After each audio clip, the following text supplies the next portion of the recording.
Ó Mãe Santíssima, intercedei por nós para que possamos bem compreender os ensinamentos de vosso Divino Filho, nosso Senhor e Salvador Jesus Cristo, e as explicações dos pais da Igreja. Ó Virgem Imaculada, ofereço-vos este trabalho e peço que abençoais aqueles que o ouvirem, e que seja para a maior honra e glória de Deus. Amém.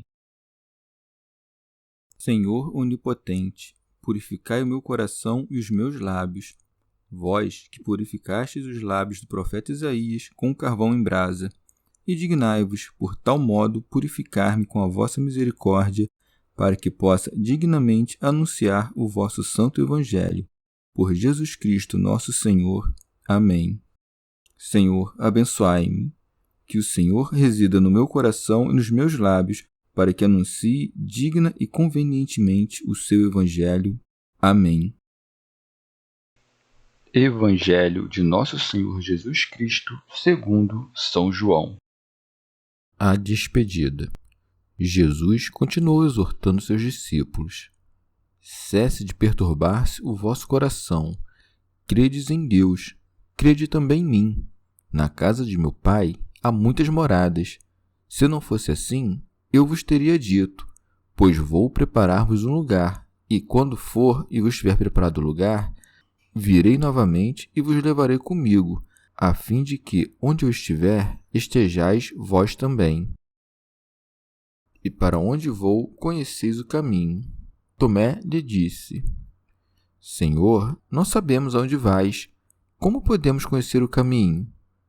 Diz-lhe Jesus: Eu sou o caminho, a verdade e a vida. Ninguém vem ao Pai a não ser por mim. Comentários dos Pais da Igreja. Santo Agostinho. Para que os discípulos não temessem homens que eram a morte de Cristo e por causa dela se turbassem, consola-os declarando-lhes que é Deus. Daí que esteja dito: cesse de perturbar-se o vosso coração. Credes em Deus, crede também em mim. É como se dissesse: se credes em Deus, segue-se que deveis crer em mim. O que não se seguiria se Cristo não fosse Deus. Temeis a morte desta forma de escravo, mas não se turbe o vosso coração. Ressuscitá-la-á a forma de Deus. São João Crisóstomo. A fé que tens em mim e no Pai que me gerou é mais poderosa que todos os acontecimentos vindouros, e nenhuma das futuras dificuldades pode prevalecer contra ela. Com isto, nosso Senhor também prova a sua natureza divina, porque traz à luz o que todos tinham em mente, e por isso diz: cesse de perturbar-se o vosso coração. Santo Agostinho. Porque os discípulos temiam entre si, e a Pedro, o mais fiel e fervoroso, foi dito: não cantará o galo sem que me tenhas negado 3 vezes. E adiciona: na casa de meu Pai há muitas moradas.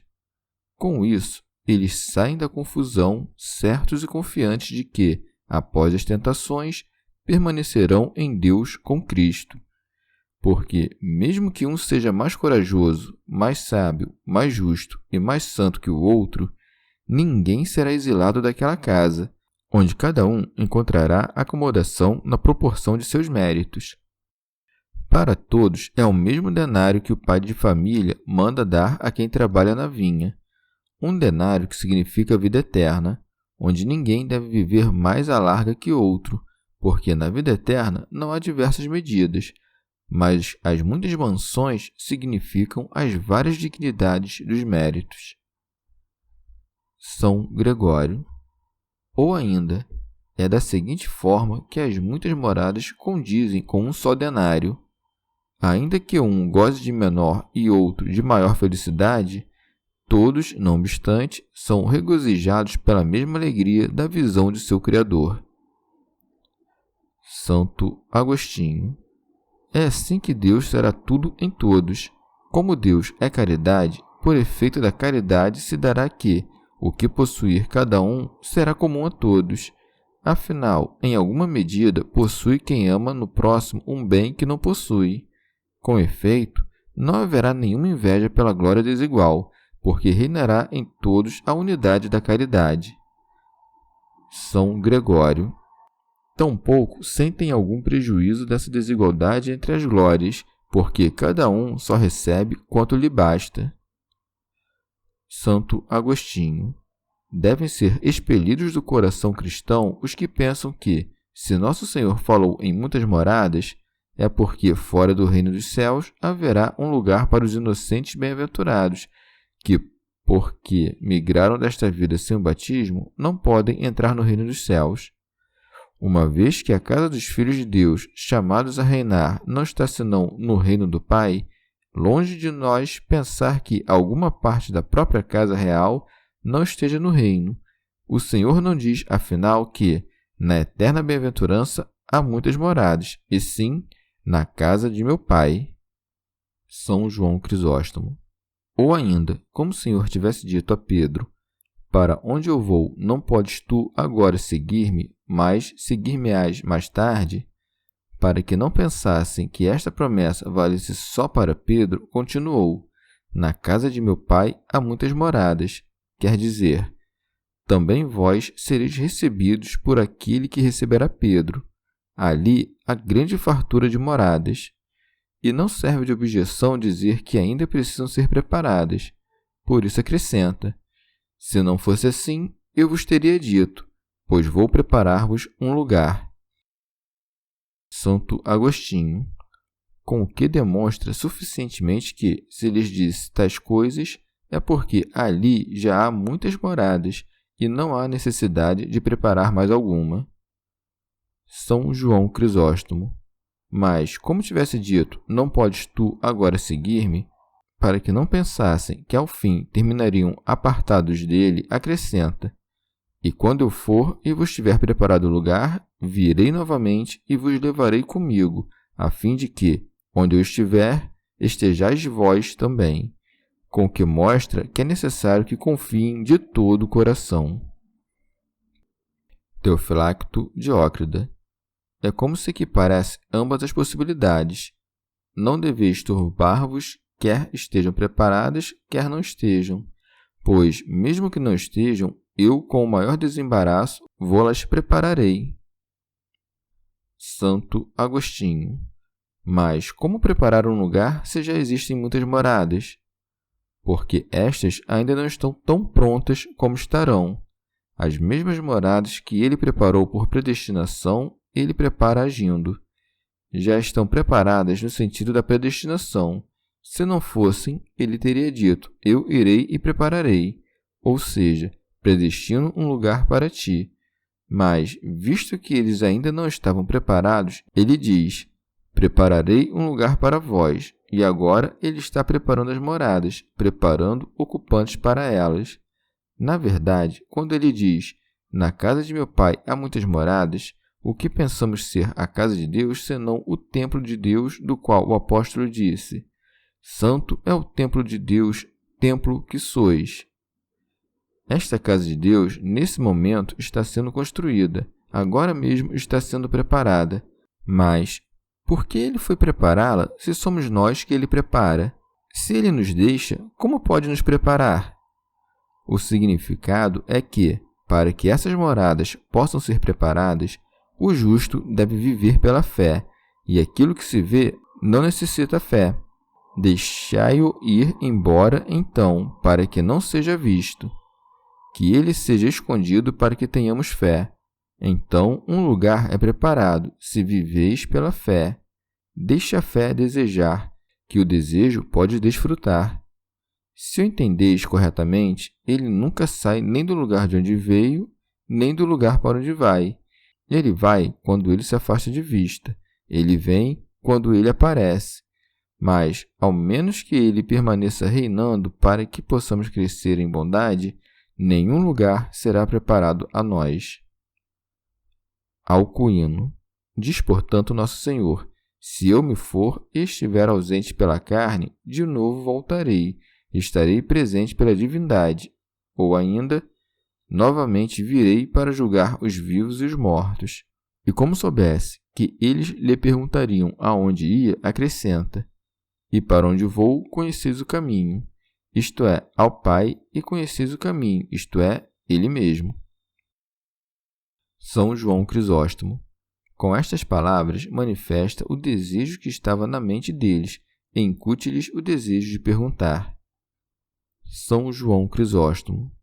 Se mesmo os judeus que queriam apartar-se de Cristo perguntavam-lhe aonde iria, tanto mais os discípulos, que não queriam jamais separar-se dele, desejavam ficar sabendo disto, e perguntam-lhe cheios de amor e medo. Por isso está dito. Tomé lhe diz: Senhor, não sabemos aonde vais. Como podemos conhecer o caminho? Santo Agostinho. O Senhor dissera que os discípulos sabiam tanto uma coisa quanto a outra, aonde ia e o caminho para segui-lo. Este discípulo diz ignorar ambas. Ora, o Senhor não é capaz de mentir. Logo, os discípulos de fato o sabiam, mas não sabiam que o sabiam. Por isso, Jesus prova-lhes que o sabiam. Daí que siga. Diz-lhe Jesus: Eu sou o caminho, a verdade e a vida. É como se dissesse: Eu sou o caminho por onde quereis ir. Eu sou a verdade aonde quereis chegar. Eu sou a vida onde queres permanecer. A verdade e a vida todo homem alcança. O caminho, porém, nem todo mundo encontra. Que Deus seja algum tipo de vida eterna, alguma verdade conhecível, mesmo os filósofos do mundo o perceberam. Por isso, o Verbo de Deus, que é a verdade e a vida junto do Pai, ao assumir a forma de homem, fez-se o caminho. Caminha pelo homem e chegarás a Deus. É melhor, afinal, vacilar no caminho que marchar bravamente fora dele. Santo Hilário de Poitiers. Não vos desviará por veredas incertas e intransitáveis aquele que é o caminho, nem vos logrará com falsidades aquele que é a verdade, nem vos abandonará no engano da morte aquele que é a vida. Teofilacto Diócrida. Quando te empenhas na ação, Cristo se torna para ti o caminho. Quando persistes na contemplação, Cristo se torna para ti a verdade. A vida, por sua vez, está ligada tanto à ação quanto à contemplação. Convém, afinal, sair e pregar o Evangelho para merecer o futuro século. Santo Agostinho. Eles sabiam, então, o caminho porque sabiam quem era o caminho. Mas por que é preciso acrescentar a verdade e a vida para que soubessem aonde ir? Porque ele foi para a verdade e para a vida. Ele foi, então, para si mesmo por si mesmo. Mas deixaste a ti, ó Senhor, para vir até nós? Sei que assumiste a forma de um servo. Pela carne vieste, permanecendo onde estavas, e para lá retornou, sem abandonar o lugar a que veio. Por isso, então, vieste e voltaste. Por isso, foste o caminho, não só para nós, para irmos até ti, mas também tu mesmo, para vir e voltar novamente. E quando foste para a vida, que és tu mesmo, ressuscitaste tua mesma carne da morte para a vida. Cristo, portanto, foi para a vida, quando sua carne ressuscitou da morte para a vida. E visto que o Verbo é vida, Cristo foi para si mesmo. Cristo, sendo ambas as coisas em uma pessoa, ou seja, Verbo e carne, novamente, pela carne, Deus veio aos homens, a verdade aos mentirosos. Pois Deus é verdadeiro, mas todos os homens mentirosos. Quando então ele se retirou dos homens e ergueu sua carne para aquele lugar em que nenhuma mentira está, o mesmo Cristo, aliás, pelo qual ele, sendo o Verbo, se fez carne, por si mesmo, isto é, por sua carne, pelo mesmo voltou à verdade, que é ele mesmo. Essa verdade, mesmo entre os mentirosos, ele sustentou até a morte. Eis que eu mesmo, se te faço entender o que digo, em certo sentido irei até ti, embora não me deixe. E quando eu paro de falar, eu volto para ti, mas fico contigo, se tu retens o que ouviste. Se a imagem que Deus fez pode fazer isso, quanto pode mais a imagem nascida de Deus? Assim, ele vai sozinho para si mesmo e para o Pai, e nós por ele, para ele e para o Pai. Chegamos ao fim de mais um dia de comentários da Catena Áurea. Muito obrigado por ficarem até aqui. Que Nossa Senhora derrame suas graças sobre nós e até amanhã.